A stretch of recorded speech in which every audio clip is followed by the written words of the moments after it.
Hello दोस्तों, मैं शिवा यादव आप लोगों को बायोलॉजी पढ़ाऊंगा जो कि क्लास 11th एंड 12th की बायोलॉजी रहेगी। और बुक का सोर्स NCERT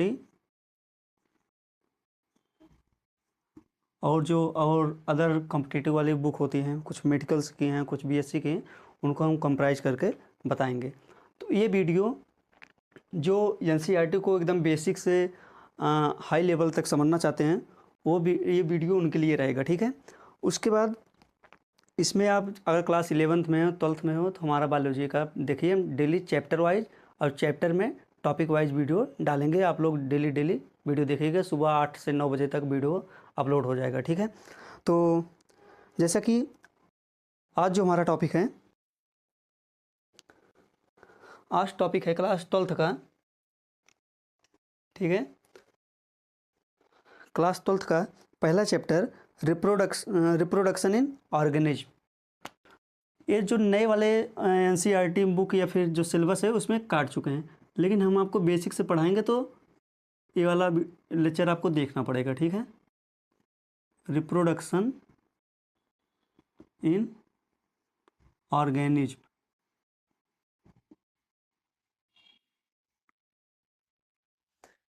यानी कि ऑर्गेनिज्म मतलब वो जीव, रिप्रोडक्शन मतलब होता है प्रजनन। तो जीवों में जनन चैप्टर का नाम है और ये पहला चैप्टर है, क्लास 12th का पहला चैप्टर है, ठीक है। तो चलिए हम लोग जानते हैं कि रिप्रोडक्शन होता क्या है, ठीक है। रिप्रोडक्शन होता क्या है, जैसे हम लोग अपने आसपास डेली देखते हैं कि कुत्ते हैं, गाय हैं, भैंस हैं, ये लोग अपना बच्चा पैदा करते हैं, ठीक। यानी कि इनका अस्तित्व एकदम से ख़त्म नहीं हो जाता, यानी कि कुछ तो ऐसा प्रोसेस करते होंगे कि तभी अपने जैसे इनका बेबी प्रोड्यूस कर रहे हैं, अपने जैसे एक सक्षम संतान की उत्पत्ति कर रहे हैं। तो रिप्रोडक्शन मतलब यही है कि अगर कोई भी जीव अपनी जैसी सक्षम संतान की उत्पत्ति करना क्या कहलाता है, रिप्रोडक्शन कहलाता है, ठीक है। और रिप्रोडक्शन कैसी है प्रोसेस है, ये एक जैविक क्रिया है। जैविक क्रिया मतलब होता है बायोलॉजिकल प्रोसेस, ठीक है। रिप्रोडक्शन कैसी क्रिया है, बायोलॉजिकल प्रोसेस। इसमें होता क्या है, जो पेरेंट्स होते हैं वो अपनी जैसे सक्षम संतान यानी कि यंग वंस या फिर बोल सकते हो प्रोजेनी, अपने जैसे प्रोजेनी को क्या करते हैं, प्रोड्यूस करते हैं। यह पूरी प्रक्रिया क्या कहलाती है, रिप्रोडक्शन, ठीक है। रिप्रोडक्शन को दो भागों में डिवाइड किया जा सकता है, ठीक है। रिप्रोडक्शन को दो भागों में बांटा गया है। एक होता है एसेक्सुअल रिप्रोडक्शन, एक होता है सेक्सुअल रिप्रोडक्शन, ठीक। एक होता है एसेक्सुअल रिप्रोडक्शन, एक होता है सेक्सुअल रिप्रोडक्शन। तो चलिए हम लोग जानते हैं एसेक्सुअल रिप्रोडक्शन क्या होता है। एसेक्सुअल रिप्रोडक्शन इसको बोलते हैं अलैंगिक जनन। अलैंगिक जनन। और दूसरा क्या बताते हैं, सेक्सुअल। एसेक्सुअल में होता क्या है, देखो, जैसे हम लोग अपने आसपास ऐसे कई जीव ऐसे देखते हैं, ना उनमें मेल अलग से होगा ना फीमेल अलग से होगा, वो अपने आप में यानी कि एक अकेला जीव अपने जैसे एक प्रोजनी या फिर यंग वंश को प्रोड्यूस करता है, वो क्या कहलाता है, एसेक्सुअल रिप्रोडक्शन। यानी कि इसमें मेल और फीमेल की आवश्यकता नहीं होती, यानी कि हम आपको इसे बता दें, जैसे एक मेल होता है दूसरा फीमेल होता है, इन दोनों की आवश्यकता नहीं होती है एक नया बेबी पैदा करने के लिए, ठीक है। एक नया बेबी पैदा करने के लिए एसेक्सुअल रिप्रोडक्शन में ज़रूरत नहीं होती। जैसे मान के चलिए उदाहरण दे दें, एक होता है जैसे अमीबा, ये बना दिए हम ना समझने के लिए, ये हो गया क्या हुआ, अमीबा, ये तो एक ही है, न इसमें हम लोग बता सकते हैं कि कौन फीमेल है कौन सा मेल है। अब ये इसमें क्या होता है, डिवीजन होता है। इसमें क्या होता है, डिवीजन होता है, यानी कि इसका जो डिवीजन है उसको बोलते हैं बाइनरी फिजन। ये डिवीजन करके एक अकेला, इसके अंदर जैसे न्यूक्लियस है, न्यूक्लियस भी डिवीजन हो गया, ये साइटोप्लाज्म है, साइटोप्लाज्म डिवीजन हो गया। ये दोनों आगे बढ़कर एक अमीबा से 2 अमीबा का निर्माण कर लिए। ठीक है, एक से कितने बन गए, 2। इसमें कहीं पर मेल और फीमेल की जरूरत पड़ी नहीं पड़ी। तो ऐसा रिप्रोडक्शन क्या कहलाएगा, एसेक्सुअल रिप्रोडक्शन।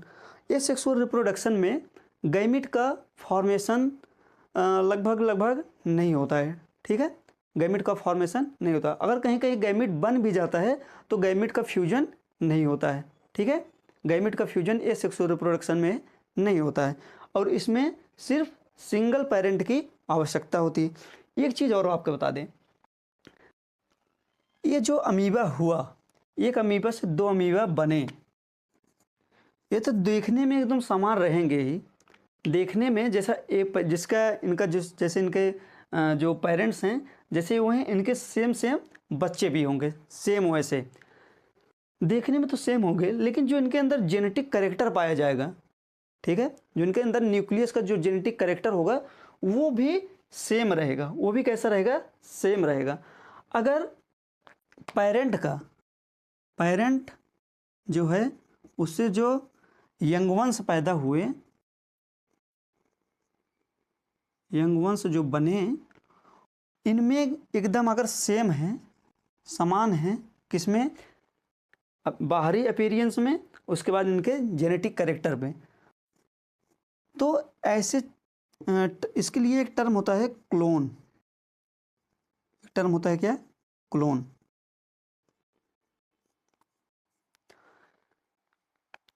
ठीक, इसके लिए क्या टर्म होता है, क्लोन, यानी कि अपने पेरेंट के एकदम समान जीन मतलब कि इनका जेनेटिक पूरा, उसके बाद बाहर से देखने में भी समान रहेंगे। ये सेक्सुअल रिप्रोडक्शन जो होता है वो कई जीवों में पाया जाता है, जैसे कि अमीबा हो गया, पैरामीशियम, उसमें मतलब डायरेक्ट ऐसे ट्रांसफर डिवीजन हो जाता है। जैसे एक अमीबा से, एक पैरामीशियम से 2 पैरामीशियम बन गए।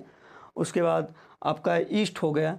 ठीक, ईस्ट में ऐसे बडिंग हो जाता है, ऐसे एक अलग से ग्रोथ निकल जाती है। एक वाला बड टूट कर निकल गया, अभी एक बड जो है एक बड़ा ईस्ट का निर्माण कर लिया। ये जो ईस्ट नया बना रहेगा अपने पेरेंट के एकदम सेम रहेगा। इसी प्रक्रिया को बोलते हैं, या इसी के लिए एक टर्म यूज करते हैं, क्या है, क्लोन। ठीक है, ये सेक्सुअल रिप्रोडक्शन समझ गए आप लोग। अब दूसरा है क्या, सेक्सुअल रिप्रोडक्शन।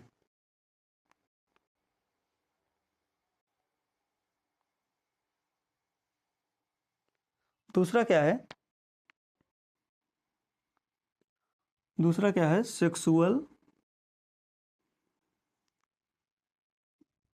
रिप्रोडक्शन।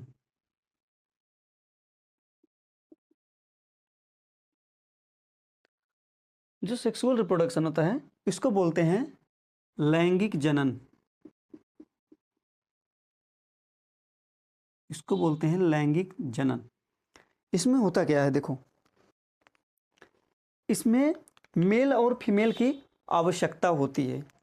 इसमें एक मेल यानी कि नर और एक मादा की आवश्यकता होती है नया बच्चा पैदा करने के लिए। ठीक, उसके बाद इसमें मेल गैमीट्स बनेगा। इसमें क्या होता है, गैमीट का फॉर्मेशन होता है, गैमीट का फॉर्मेशन होता है